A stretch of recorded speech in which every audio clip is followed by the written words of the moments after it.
Hello, lovely people of the internet. My name is Rachel, and today I'm going to be doing my February wrap-up.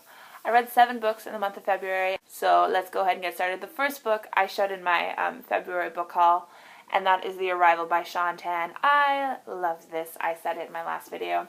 It's a story told entirely in drawings, and the drawings are stunningly beautiful. It's the story of an immigrant who leaves his family and goes to a new country and has to learn everything anew. And it's just, what's really beautiful about it, besides the drawings and everything, is how completely universal it is. There's no words, so it's anyone, any language could read this and appreciate it, enjoy it on the same level. And then the second book that I read is actually the last book I read in the month, but we're going to talk about it first because the rest of my books that I'm going to talk about go together. So that is Vathek by William Beckford. This is a school book I've read for school. It's for my science fiction class, although it's kind of the furthest thing from science fiction you can get. The reason that we're talking about it in my science fiction class is because there's relating themes of like the quest for knowledge and forbidden knowledge and power that holds. This book I love tremendously. So far in that class, I haven't really been enjoying what we've been reading. This thing is this whole other animal, though. Probably the reason I did enjoy it so much is because it's not science fiction-y. It's the science fiction that we're doing is proto-science fiction, so it's less enjoyable than modern science fiction.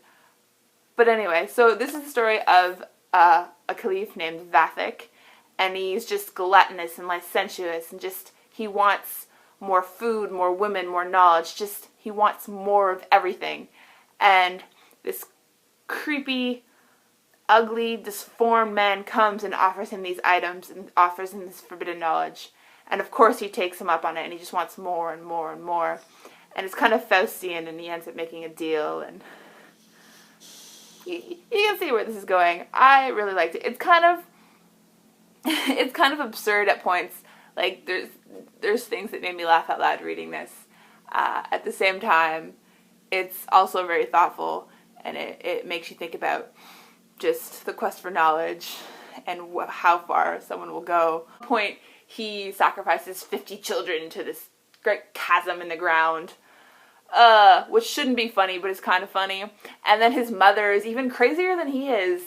His mother is an interesting person, but yeah, there's a lot of interesting stuff in this as far as forbidden knowledge and gender roles and everything. I really tremendously enjoyed reading this, and I would recommend it if you like gothic fiction. It's more of a gothic story. It reminded me a lot of Matthew Lewis's The Monk, which I read last year and I really loved to read. And then the next 5 books are all Vampire Academy related. The movie came out this February, as you may or may not know, and this is my plea to you if you have not read or watched Vampire Academy, because I know we're all sick of vampires, I know we're all sick of Twilight, I know, I hear you, I understand, but Vampire Academy is not Twilight. And I know the title is all like, oh, Vampire Academy, oh, vampires. No, it's a story that happens to have vampires in it. And even if you can't separate it from vampires, just know that it is at the top of the very oversaturated vampire teen market. It is the best YA teen vampire series out there. Completely. And I've seen it twice now. And the second time I had more nitpicky things that I don't really want to talk about. But it still holds up as a really great adaptation. And I'll be devastated if I don't get a second one, because they did such a good job of setting up the world. And the books only get better from the first one.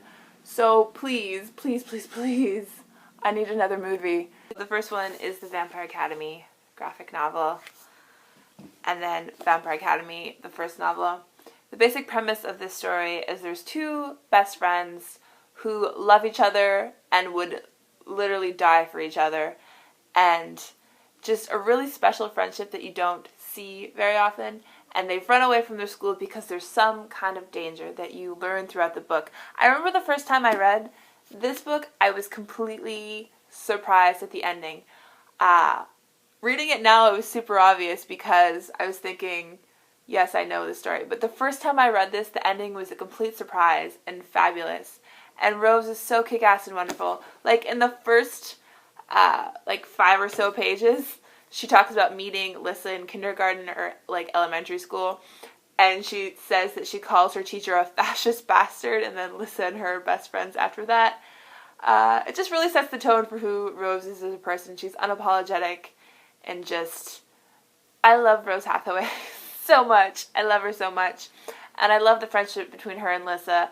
And they fight, and it's real and natural, and it deals with like real human teenage issues. And there just happens to be vampires and magic and everything that kind of complicates things. But it's just when it comes down to the bare bones, it's just a really great human story, which is why they're so wonderful and better than the other vampire books out there. So yeah, and then you got Frostbite with the introduction of Adrian. This is probably my least favorite of the 6 books. I was trying to remember what happened in Frostbite before I'm like I remember they go skiing and they're introduced to Adrian, and I remember the end. But that's all I remember. And then I reread it and I'm like, yeah, that's actually all that happens. But yeah, so Frostbite. And then Shadowkiss. The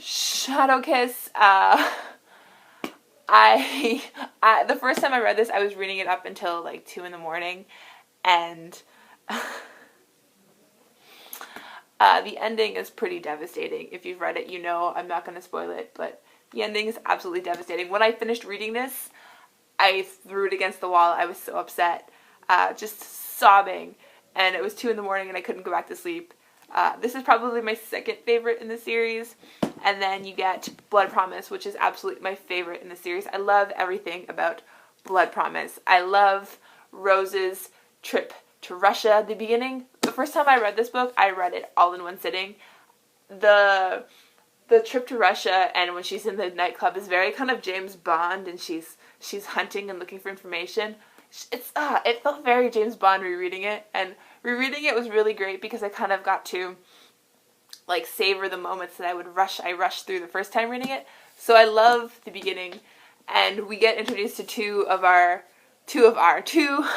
my favorite beloved characters. You get the first instances of Sydney, who we all grow to love in Bloodlines, and Abe.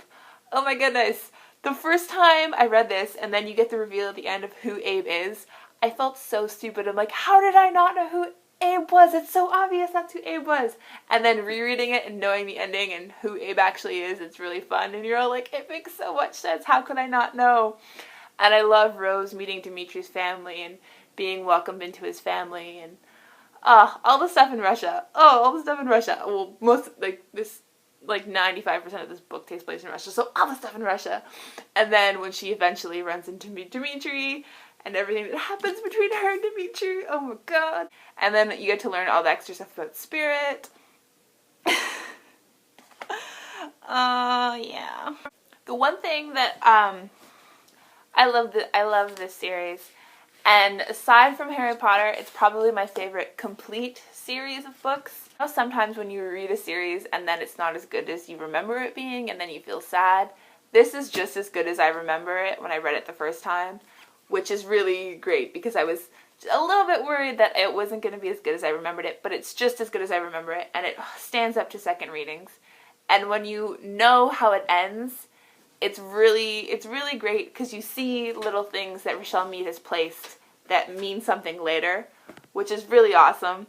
So it's been really great rereading it the second time. My only complaint reading it, I read them about, like, I sat down and read a book a day about, because I had my spring reading week, so I spent like a whole day reading a book, and then the next day I would read the next book.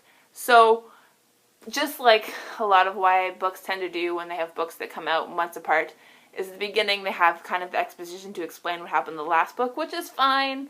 A lot of YA books do it. This kind of does it more than I think is necessary. I remember in Shadowkiss, I think I was about 17 or 18 chapters into the book, and then like Rose is throwing some more exposition at me, and I'm all like, Rose, we're 17 chapters into the book. What? Just get on with the story already. But that really is my only complaint about the series. I really love it. Let me know in the comments what you've been reading. Goodbye!